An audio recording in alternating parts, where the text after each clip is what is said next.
Albert Londres. Portez la plume dans la plaie. Un podcast de la Bibliothèque nationale de France et de Rétro News.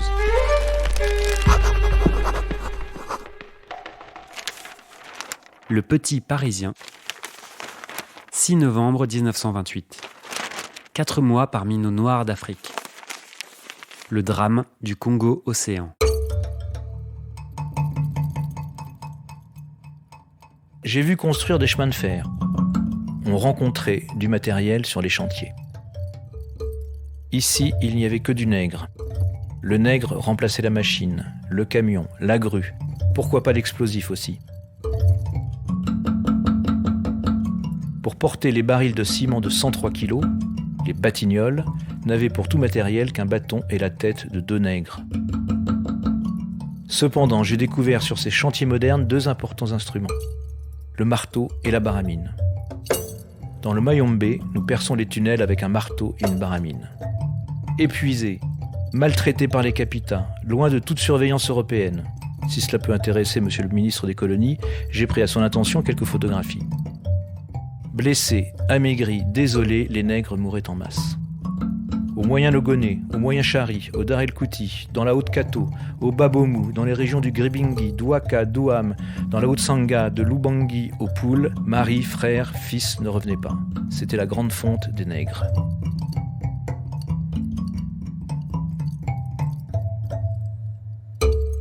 Hervé Brusini, vous êtes journaliste, grand reporter et président du prix Albert Londres. Dans cet extrait, Albert Londres, qui est un grand littéraire, on a parlé de la question de l'écriture, qui est importante. Là, c'est la photo qui est mise en avant. La photo, il le dit clairement dans cet extrait, comme pièce à conviction. Monsieur le ministre, si vous voulez des preuves, j'en ai. Parce qu'Albert Londres, là, il va faire des photos. Ce qui n'a pas toujours été le cas dans ses reportages. Alors, on peut dire juste une chose en préalable, c'est que quand Albert Londres parle de nègre, nous ne sommes pas dans l'acception moderne, qui est extrêmement désobligeante. Le noir, nous on dit le noir, l'époque dit le nègre. Et ce qui lève toute, je dirais, vision nauséeuse à propos d'Albert, c'est précisément ce qu'il va dénoncer, c'est-à-dire la surexploitation des Noirs. C'est important de dire les mots et de les éclairer, si j'ose dire. Alors lui, il éclaire cette condition vouée à la mort des esclaves modernes par les Batignolles. Les Batignolles, c'est la compagnie qui exploite les Noirs et les exploite jusqu'à la mort. C'est rien moins que ça qu'il dénonce. Et donc, conscient de l'horreur massive, Albert prend des photos. Alors ces photos sont des photos qui ont connu une histoire assez étrange. Il y en a près de 90 et on les a retrouvées il y a peu de temps. C'est Didier Folléas qui a consacré 2 livres. Folléas donc vit au Maroc et à Casablanca un jour, alors qu'il aime les vieilles cartes postales et tout, il regarde sur un étal des vieilles images, il les prend et il voit écrit derrière une des photos Albert Londres. Et donc il se rend compte que ces photos, parce qu'il connaît Albert Londres, sont très certainement celles de Terre d'Ébène. Il va les confronter avec la presse de l'époque, il voit que certaines d'entre elles ont réellement servi à illustrer cette série d'articles. Et donc, ces photos, que montrent-elles ? Elles montrent, je dirais, des hommes nus, les Noirs. Elles les montrent au travail. Elles montrent les Blancs, oui. Elles les montrent... On voit un coiffeur, Tartas, qui est un des personnages de Terre d'Ébène. Et sur l'une d'elles, on voit Albert Londres dans l'ombre portée du moment où il prend la photo. C'est-à-dire, il est dans le cadre, on voit sa silhouette aux côtés d'un jeune noir qui est photographié.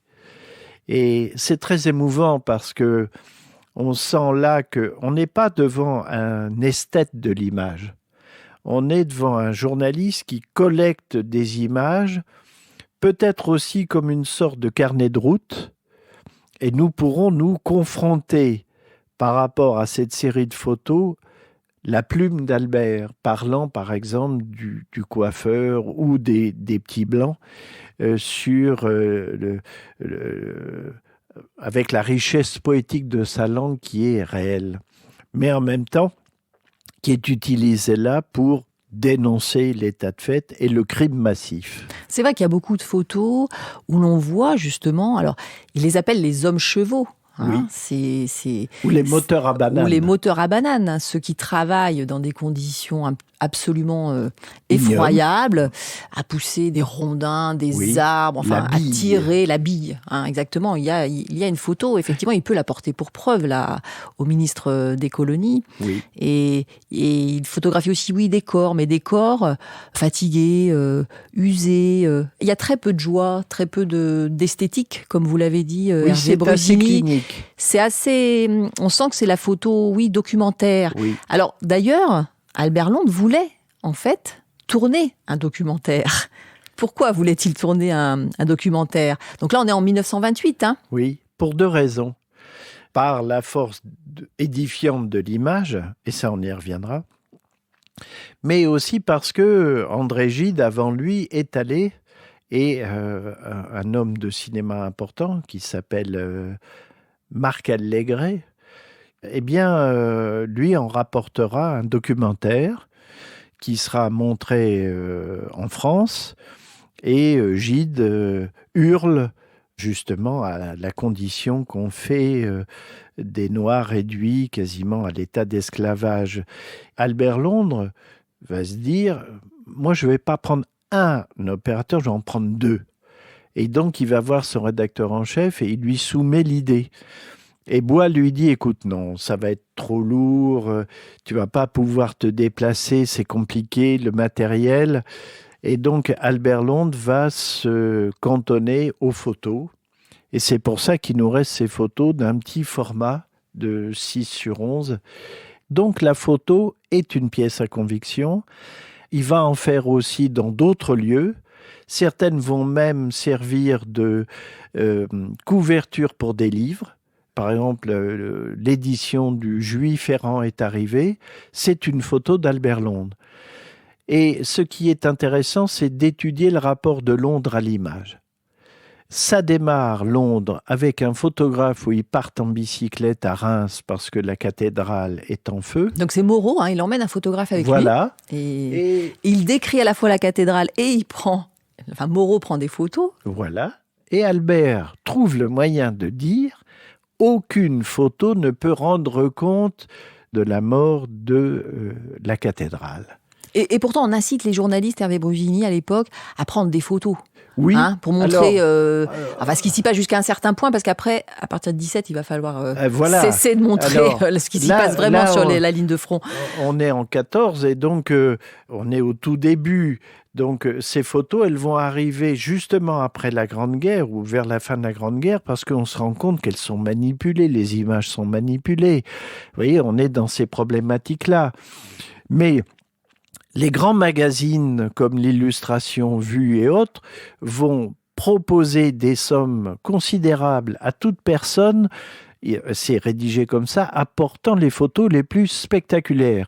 Et les photos les plus spectaculaires, c'est parfois un poilu pendu mort dans les branches d'un arbre au milieu de la guerre, des tranchées. Et donc, parce que les poilus eux-mêmes ont des appareils photo. Le Pocket Kodak, ils les ont et c'est ce qui explique que les poilus ne supportent plus ce bourrage de crâne.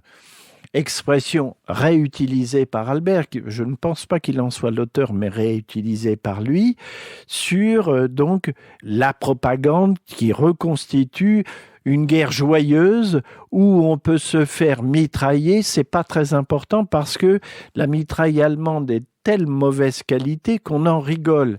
Et donc, l'image, oui, elle est demandée, il y a une exigence. Au début, Albert va fonctionner avec un dessinateur, parce que l'image est importante, qui s'appelle Georges Rouquayrol, qui va être son grand accompagnateur. Qui l'emmène en Afrique après, en 1928. Absolument, ils vont faire des voyages pas possibles.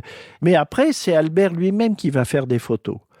Et donc, on va le voir, par exemple, dans un film à la Fondation Albert Kahn. Il est sur le pont d'un bateau, il arrive à Beyrouth, il fait quelques photos d'une cérémonie militaire, des personnalités qui sont là. Et d'ailleurs, après, en Palestine et ailleurs, il va y avoir les photos d'Albert, il va y avoir des photos, y compris dans des pays encore plus lointains. Il y a 800 et quelques photos d'Albert Londres. Et ces photos sont publiées avec les crédits accordés à Albert Londres à la une des journaux, dont l'Excelsior. Parce que vous avez raison, il y a une demande populaire de plus en plus grande parce qu'on veut toujours voir davantage. Pas seulement à travers les mots, pas seulement à travers les dessinateurs qui croquent la réalité du conflit sur le terrain en direct, mais par la photo, par l'image et bientôt par le film.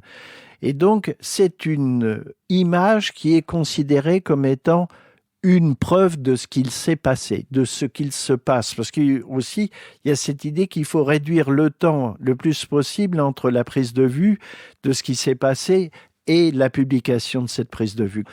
C'est un enjeu de vérité. Et ça, c'est significatif par rapport au temps que nous vivons, où c'est un enjeu de mensonge.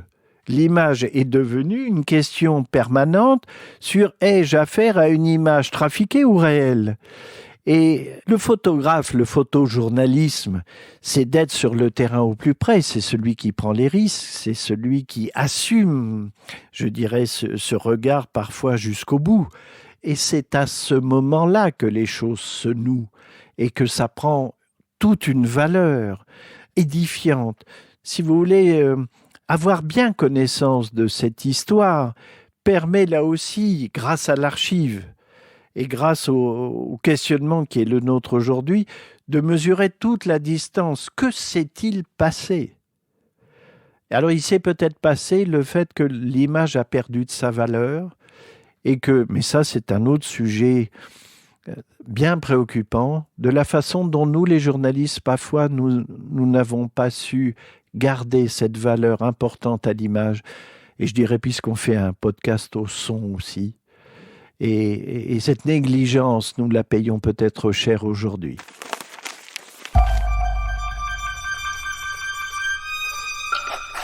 Albert Londres. Albert Londres. Portez la plume. Portez la plume. Dans la plaie. Dans la plaie. Un podcast de la Bibliothèque nationale de France et de Retro News. Disponible sur toutes les plateformes. Réalisé par Guillaume Giraud et produit par Wave Audio. Avec l'aide de l'équipe de Retro News, Étienne Manchette et Julien Lucchini. Au micro, Séverine Liattard et Hervé Brusini.